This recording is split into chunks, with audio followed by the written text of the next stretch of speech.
नमस्कार. आज नवरात्रीचा दिवस 8वा आणि आज मी दोन स्त्रियांना एकत्र वंदन करणार आहे. ती म्हणजे नणंद आणि जाव. काही काही लोक असं म्हणतात नणंद आणि भाऊजेचं अजिबात पटत नाही, पण असं काही नसतं.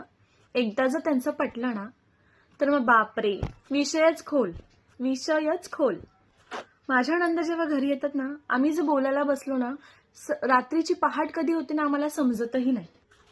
हळूच खोडी काढायची, नंदीने भाऊजेची काढायची आणि भाऊजेने नंदीची काढायची. आणि मला ना बहीण नाहीये, मग मला मोठी जाव आहे. पण मला फार छान वाटतं. मला लग्नाआधी फार वाटायचं मला एक बहीण असावी, तिला मी सगळं सांगून शेअर करावं असं. पण आता ना मोठी जाव आहे म्हणून मला काही चुकल्यासारखं वाटलं. कधी काही वाटलं की कोणाची काही जाऊन कंप्लेंट करायची किंवा असं वाटलं की नाही मला ना मनामध्ये काहीतरी आहे, मी खरंच माझ्या जावेला जाऊन सांगते सगळं.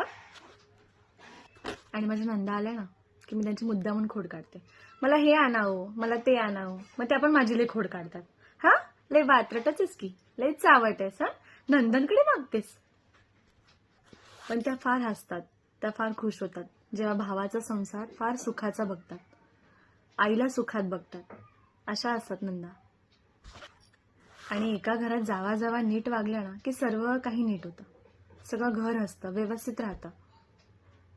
मग कसलीच उणीव भासत नाही, मग भांडणांचा तर प्रश्नच येत नाही. मग आपण आज वंदन करूयात ना नणंद आणि भाऊजे आणि जाव या प्रत्येक स्त्रीला. वंदन. धन्यवाद.